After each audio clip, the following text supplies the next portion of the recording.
मसीह में अति प्रिय भाई और बहनों, आप सबों को हमारे अति शीघ्र आने वाला उद्धारकर्ता प्रभु यीशु मसीह के नाम में जय मसीह की।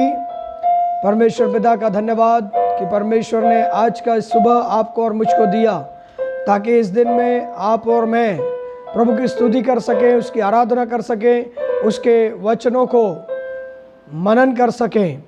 प्रियो, ये समय है कि आप और मैं उसके वचन को मनन करें, जैसे कि हम लोग रोज उसके वचन को मनन कर रहे हैं। वचन में मनन करने के पहले मैं आप लोगों से कहना चाह रहा हूं प्रियो, कि हम सभी लोग प्रभु परमेश्वर के वचनों के लिए प्रार्थना में बैठे रहें। प्रार्थना के साथ हम परमेश्वर के वचनों को सुनें, और यदि हम प्रार्थना के साथ परमेश्वर के वचनों को सुनेंगे तो सचमुच में परमेश्वर का वचन के द्वारा परमेश्वर हमसे बातें करेगा।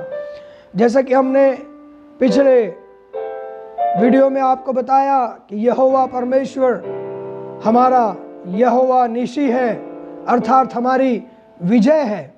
तो आज का सुबह भी उसी के भाग में आगे हम बढ़ते जाएंगे। और आज आपके सामने पुनः मैं रखना चाह रहा हूं, जैसे कि हम जानते हैं हम एक मलयुद्ध में हैं। आपका और मेरा विश्वासी जीवन में एक युद्ध प्रतिदिन होता रहता है।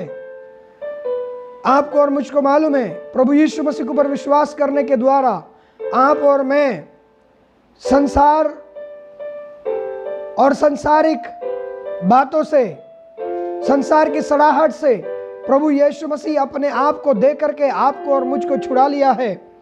जबकि आपको और मुझको संसार और उसकी सड़ाहट से छुड़ाया है, तो अवश्य है कि यह संसार और यहाँ की अभिलाषाएं और संसार का हाकिम जो कि शैतान है, वो हमसे युद्ध करेगा। आज पुनः हम इस बात के ऊपर गौर करेंगे प्रभु के वचन को पढ़ते हुए। और मैं एक वचन आपके सामने रखना चाह रहा हूं, जो कि इफिसियों की पत्री 6 अध्याय उसके 12 वचन में है। हम उसे पढ़ेंगे। क्योंकि हमारा यह मलयुद्ध लहू और मांस से नहीं, परंतु प्रधानों से और अधिकारियों से और इस संसार के अंधकार के हाकिमों से और उस दुष्टता की आत्मिक सेनाओं से है जो आकाश में है। मेरे प्रियो, इस संसार में आप और मैं जो जी रहे हैं, इस समय आपका और मेरा जो मलयुद्ध है वो मांस और लहू के द्वारा नहीं है, परंतु आपका और मेरा मलयुद्ध किस किस बात से है, किन किन चीजों से है, पौलुस यहाँ पर इफिसियों के कलीसिया को बता रहा है। और इफिसियों के कलीसिया को बताते वक्त में, ये वर्तमान के टाइम में, वर्तमान के समय पर हम लोगों के लिए लागू है।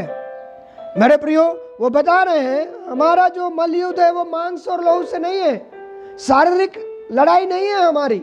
हम शरीर के द्वारा ढाल और तलवार और अन्य अस्त्र और शस्त्र जो युद्ध के होते हैं उसको पकड़ करके हम एक दूसरे पर वार करने नहीं जा सकते हैं, क्योंकि मसीह ने हमें वैसा नहीं करने कहा है।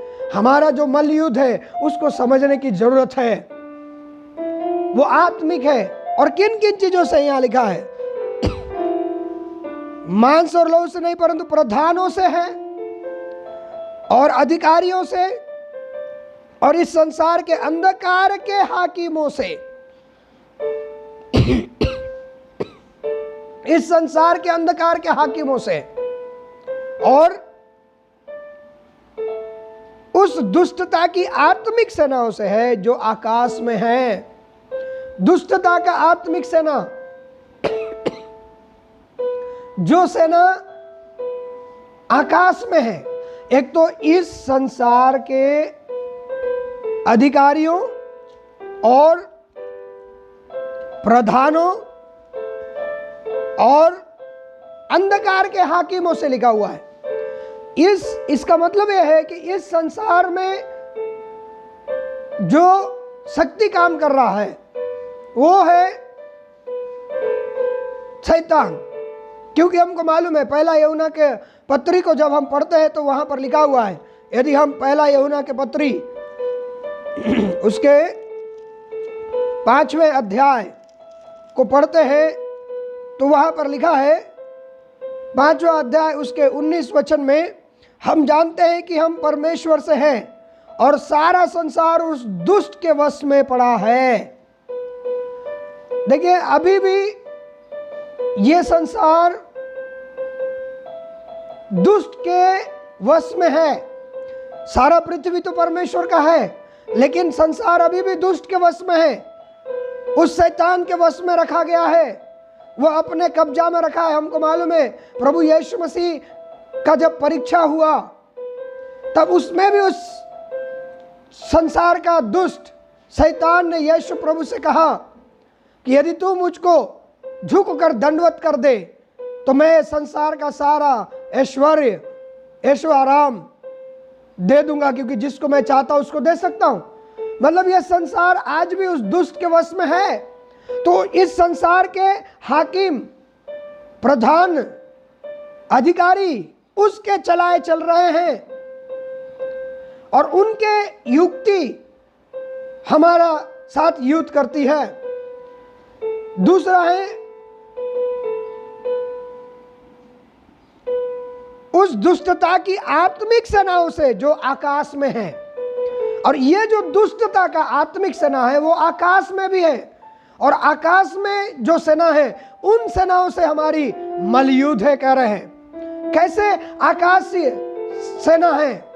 हम लोग जब पुराने नियम को पढ़ते हैं तो हम लोग देख सकते हैं कुछ अदृश्य आत्मिक संसार में रहने वाली शैतानिक शक्तियां हैं। जब हम दानियल की किताब 10 अध्याय उसका 1 से 6 वचन तक ऐसा पढ़ते जाते हैं उस अध्याय को, तब वहां पर मिलता है कि दानियल को बताया जाता है उस अध्याय में कि जिस दिन वो प्रार्थना किया उस दिन परमेश्वर पिता उसकी प्रार्थना को सुन करके उसका जवाब को भेजा। लेकिन वहां लिखा है कि वो आकाश का सेना जो असुर का राजा का उसमें एक उपमा बताया गया है, वो रोक के रखा बोलता है परमेश्वर का दूत जो दानियल को संदेश देने के लिए आ रहा था, उसको आकाश में रोका गया था। इसका मतलब आकाश में कुछ ऐसी शक्तियां हैं जो अदृश्य शक्तियां हैं, जो दुष्ट शक्तियां हैं, जो पवित्र लोगों की प्रार्थना को रोक सकती हैं, जो वहां से लोगों पर नियंत्रण कर सकती हैं। मेरे प्रियो, हमारा युद्ध उनसे है और दूसरा से नहीं है। तो आज के सुबह के समय मेरे प्रियो आपको मैं बताना चाह रहा हूं और किन किन चीज से हमारी युद्ध है। एक और युद्ध जिसको आपको और मुझको जानना जरूरी है, वो गलतियों के पत्री 5वां अध्याय 16 से लेकर के 19 वचन में दिया गया है। यदि हम उसको पढ़ते हैं गलतियों के पत्री को, तो हम लोग पाते हैं ये बात जो लिखा गया है, मैं आपके लिए पढ़ रहा हूं। यहां लिखा गया है, पर मैं कहता हूं आत्मा के अनुसार चलो तो तुम शरीर की लालसा किसी रीति से पूरी न करोगे, क्योंकि शरीर आत्मा के विरुद्ध में और आत्मा शरीर के विरुद्ध में लालच करता है, और ये एक दूसरे के विरोधी हैं, इसलिए कि जो तुम करना चाहते हो वह न करने पाओ। और यदि तुम आत्मा के चलाए चलते हो तो व्यवस्था के अधीन न रहे। शरीर के काम तो प्रकट है, अर्थात व्यभिचार, गंदे काम, लुचपन, मूर्ति पूजा, टोना, बैर, झगड़ा, ईर्ष्या, क्रोध, विरोध, फूट, विधर्म, डाहा, मतवालापन, लीला क्रीड़ा और इनके जैसे और काम है। इनके विषय में मैं तुमसे पहले से कह देता हूं, जैसा पहले कह भी चुका हूं, कि ऐसे ऐसे काम करने वाले परमेश्वर के राज्य के वारिस न होंगे। सुनिए, यहां एक और घटक है जो प्रतिदिन हमसे युद्ध करता है, वो है हमारा शरीर और ये शरीर के काम। जब तक आप और मैं इस पृथ्वी पर हैं, तब तक ये शरीर और इसके काम जो कि आत्मा के विरोध में है, वो आपको और मुझको प्रतिदिन एक रुकावट बन करके खड़ी होती है, परीक्षा को लेकर के आती है। हमारे आंख, हमारा कान, हमारा मुंह, हमारा सोच, हमारा विचार, ये सब के माध्यम से प्रतिदिन हमारा युद्ध होता है मेरे प्रियो, युद्ध। इन सब से जीतने का एक ही रास्ता है मेरे प्रियो, ये सारे युद्ध में विजय प्राप्त करना है आपको और मुझको, सही मसीह जीवन जीना है। दुष्ट के उन अधिकारी, प्रधानता, हाकिम जिसके ऊपर वो राज कर रहा है, क्योंकि वो अपना युक्ति उनके द्वारा चलाता है। यदि हम इफिसियों की पत्री 6 अध्याय उसके 11 वचन को पढ़ते हैं तो उसमें लिखा है, वहां लिखा है, परमेश्वर के सारे हथियार बांध लो कि तुम शैतान की युक्तियों के सामने खड़े रह सको। शैतान अपना युक्ति इन अधिकारियों के माध्यम से प्रकट करना चाहता है। हमें उसके युक्तियों से अनजान नहीं होना है। पौलुस भी इस बात को बताते हैं कुरिन्थियों की पत्री में। यदि हम कुरिन्थियों के पत्री को पढ़ते हैं तो वहां पर भी इस बात को दिया गया है। दूसरा कुरिन्थियों की पत्री 2 अध्याय उसके 11 वचन में लिखा है कि शैतान का हम पर दाव न चले, क्योंकि हम उसकी युक्तियों से अनजान नहीं। वो अपना युक्ति को अपने अधिकारी, प्रधान, लोगों के माध्यम से प्रकट करता है, और उसकी युक्तियों से आप और मैं अनजान नहीं है। पहला एक घटक है हमारा युद्ध कराने का। दूसरा है शैतान की उस दुष्ट सेना वो से जो आकाश में है, और वो वहां से नियंत्रण करने की कोशिश करती है, प्रार्थनाओं को रोकने का कोशिश करती है। वो वहां से लोगों को दुष्टता का कार्य करने के लिए प्रबल करना चाहती है। कई लोगों के ऊपर हावी होकर के कई लोगों को आत्महत्या कराना चाहती है, कई लोगों को व्यभिचार का पाप कराना चाहती है, कई लोगों को और कोई अन्य नशे का काम कराना चाहती है, कई लोगों को लोभ और लालच, ये सब कामों में संलिप्त रखना चाहती है। वो दुष्ट का सेना चाहता है कि आप और मैं परमेश्वर की आराधना न करें, आप और मैं परमेश्वर के वचन को न माने, जो शरीर कह रहा है उसको माने, शरीर कह रहा है इसकी अभिलाषा को पूरा करें, जैसे कि हमने देखा शरीर के कार्य। तीसरी बात है, जो शरीर का काम है वो हमारा विरोधी है, हमारे शत्रु है, और इन चीजों से आपको और मुझको अनजान नहीं रहना है। हमारे शरीर का पहला बात, पुनः मैं दूर आ रहा हूं, पहला बात, दुष्ट की वो सारे सेना जो संसार में अधिकारी हैं, प्रधान, वो सब है जिनके ऊपर वो नियंत्रण करता है। दूसरा, दुष्ट का वो आत्मिक सेना जो आकाश में है, और तीसरा हमारा शरीर और इसके काम, ये आत्मिक मल युद्ध में बाधा डालने वाले हैं, हमको रोकने वाले हैं। शरीर के काम, लोभ, लालच, ईर्ष्या, डाह, बैर, न जाने और कितने प्रकार की वासना जो इस शरीर में, वासना मेरे प्रियो, वासना, शरीर की अभिलाषाएं, ये सब के द्वारा शैतान हमारी परीक्षा करता है और हमारी युद्ध होती है। प्रतिदिन हम लड़ाई करते हैं इनसे, प्रतिदिन हम युद्ध करते रहते हैं, लेकिन विजय प्राप्त करने के लिए एक ही चीज हमें चाहिए। आपको और मुझको इनसे विजय प्राप्त करने के लिए प्रभु यीशु मसीह के ऊपर विश्वास करके, मालूम है यूहन्ना के पत्री में लिखा है, आपका और मेरा विश्वास जो प्रभु यीशु मसीह पर है वो आपको और मुझको विजय दिलाती है। साथ ही साथ पवित्र आत्मा का सामर्थ्य, यहां पर यदि हम पढ़ते हैं, मैं जल्दी से आपको बताना चाहूंगा, पौलुस यहां पर आत्मिक हथियारों के बारे में आपको और मुझको बताते हैं। यदि हम उन आत्मिक हथियारों को बांधते हैं और इन शत्रुओं के विरोध में खड़े होते हैं, तब आपको और मुझको विजय प्रदान होती है। यहां पर लिखा है 6:10 में, इफिसियों 6:10, इसलिए प्रभु में और उसकी शक्ति के प्रभाव में बलवंत बनो, परमेश्वर के सारे हथियार बांध लो। मेरे प्रियो, यदि आपको और मुझको इस आत्मिक युद्ध में विजय चाहिए तो वो यहोवा निसी परमेश्वर आपको और मुझको आत्मिक हथियार दिया है। उन आत्मिक हथियारों के द्वारा आप और मैं इन शत्रुओं के ऊपर वार करके विजय को हासिल कर सकते हैं। हालेलुया। हम परमेश्वर के राज्य के बढ़ोतरी का कार्य कर सकते हैं। ये आत्मिक हथियार इफिसियों की पत्री 6 अध्याय उसका 13 वचन से आगे लिखा हुआ है। यदि हम 14 से पढ़ते हैं तो वहां पर लिखा है, इसलिए सत्य से अपनी कमर कसकर, पहला हथियार है सत्य से कमर कसना, दूसरा है धार्मिकता का झिलम पहनकर, तीसरा है पांव में मेल के सुसमाचार की तैयारी के जूते पहनकर, चौथा है विश्वास का ढाल लेकर के, और पांचवा है उद्धार का टोप, और छठवां है आत्मा का तलवार जो परमेश्वर का वचन है, और सात बात लिखा है हर समय हर प्रकार से आत्मा में प्रार्थना करते हुए।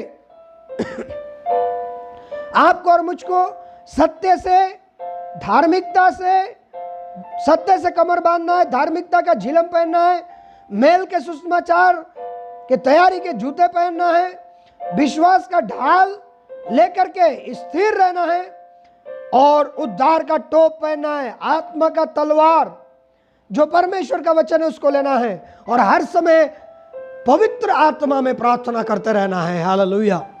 प्रियो, यदि आप और मैं इन हथियारों को बांधेंगे, सबसे अधिक परमेश्वर के आत्मा का सामर्थ आपको और मुझको चाहिए। वचन की शक्ति में बलवंत होने की जरूरत है, पवित्र आत्मा का सामर्थ में बलवंत होने की जरूरत है।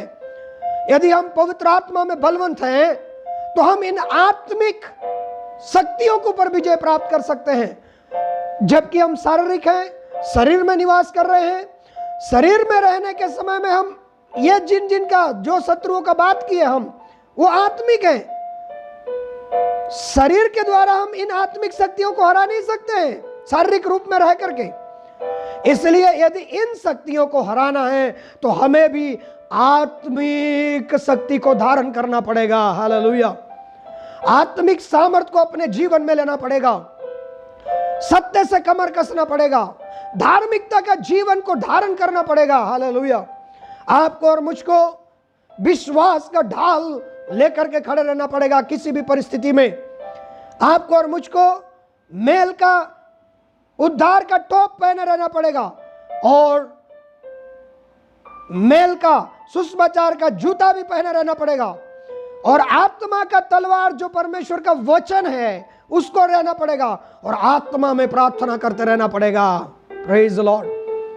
यदि आप और मैं परमेश्वर के इन हथियारों से भरपूर हैं, लैस हैं, तो हम आसानी से शैतानिक शक्तियों को जीत सकते हैं, इन शत्रुओं के ऊपर विजय प्राप्त कर सकते हैं, दुष्ट के उन आत्मिक शक्तियों के ऊपर, शरीर के कामों के ऊपर आप और मैं विजय प्राप्त कर सकते हैं प्रभु यीशु में। कल भी मैंने पढ़ा 2 कुरिन्थी 2:14 में लिखा है, प्रभु यीशु मसीह में आप और मैं जयवंत से बढ़कर हैं। वो प्रभु आपको और मुझको जय प्रदान करता है, वो हमें कभी निराश नहीं होने देता। पौलुस भी कहता है, मैं अपने शरीर को मारता कूटता और अपने वश में रखता हूं। मेरे प्रियो, पवित्र आत्मा का अभिषेक आपको और मुझको चाहिए। यदि पवित्र आत्मा का सामर्थ्य आप और मैं भर जाएंगे, पवित्र आत्मा का शक्ति से भरेंगे, तो पवित्र आत्मा आपको और मुझको वचन सिखाएगा, पवित्र आत्मा आपको और मुझको प्रार्थना करने के लिए उभारेगा, पवित्र आत्मा जो सत्य का आत्मा है वो सत्य में बने रहने के लिए सिखाएगा, वो धार्मिकता के बारे में निरुत्तर करेगा, वो आपको और मुझको मेल के सुसमाचार का जूता पहन करके, उद्धार का टोप पहन करके स्थिर खड़े रहने के लिए सहायता करेगा। हालेलुया। इसलिए निरंतर इन आत्मिक हथियारों को अपने जीवन में लेकर के चले, कभी भी इनको ना छोड़े यदि आप विजय चाहते हैं तो, क्योंकि प्रभु यीशु मसीह में आपका और मेरा विजय निश्चित है। इस दुनिया में रहने के समय परीक्षाएं आएंगी, युद्ध हमेशा होता रहेगा, लेकिन आपको और मुझको आत्मिक हथियार को बांधकर प्रभु यीशु मसीह के ऊपर में विश्वास करके दृढ़ता के साथ में जीवन में आगे बढ़ते रहना है, पवित्र आत्मा का सामर्थ्य प्राप्त करते हुए जीना है, ताकि हम निश्चित रूप से प्रभु यीशु मसीह जो यहोवा निसी है वो आपको और मुझको विजय प्रदान करेगा। किसी वृद्धि से कमी और घटी होने नहीं देगा, कहीं पर भी कोई हमें गिरने नहीं देगा, वो हमें हाथों हाथ उठाकर रखेगा और अनंत जीवन का वारिस बनाएगा। सो जब तक सांस है प्रियो, तब तक हम प्रभु पर विश्वास करते हुए जीवन बिताएं और प्रभु की महिमा करें। सो प्रभु इन वचनों के द्वारा आपको और मुझको आशीष देवें। आमीन। आइए अपने आंखों को बंद करें और प्रार्थना करें और प्रभु से सामर्थ्य मांगे। हमारा जीवित अनुग्रहकारी प्रेमी पिता परमेश्वर, हम आपको धन्यवाद धन्यवाद धन्यवाद देते हैं प्रभु यीशु, क्योंकि आपने हमें यह सही सच्चाई परख दिया है कि इस संसार में हम एक मलयुद्ध में हैं, परंतु आप यहोवा निशी हैं। आप हमें हमेशा विजय देते हैं, हमेशा हमें प्रभु जी अनंत जीवन देने के लिए तैयार रखते हैं। प्रभु आप हमारे आगे आगे होकर चलिए और हमें विजय दीजिए। उन सारे आत्मिक हथियारों से प्रभु हमेशा लैस होकर आपके आत्मा का सामर्थ्य प्राप्त करते हुए जीने के लिए पवित्र आत्मा हमारी मदद कीजिए। पवित्र आत्मा आप आइए और सत्यता में हमारी अगुवाई कीजिए। प्रभु सारे बातों के लिए धन्यवाद देते हैं। हमारे सारे प्रियों को आपके हाथ में समर्पित करते हैं। इन वीडियो को सुनने वाले को प्रभु आपके पवित्र आत्मा के द्वारा आप भरिए, आत्मिक रूप से जयवंत करिए और आपके महिमा करने के लिए मदद कीजिए। धन्यवाद प्रभु सारे बातों के लिए, यीशु के नाम में प्रार्थना मांगते हैं, आमीन आमीन। आप सबों को बहुत बहुत धन्यवाद। प्रभु आप सबों को आशीष देवे। Praise the Lord.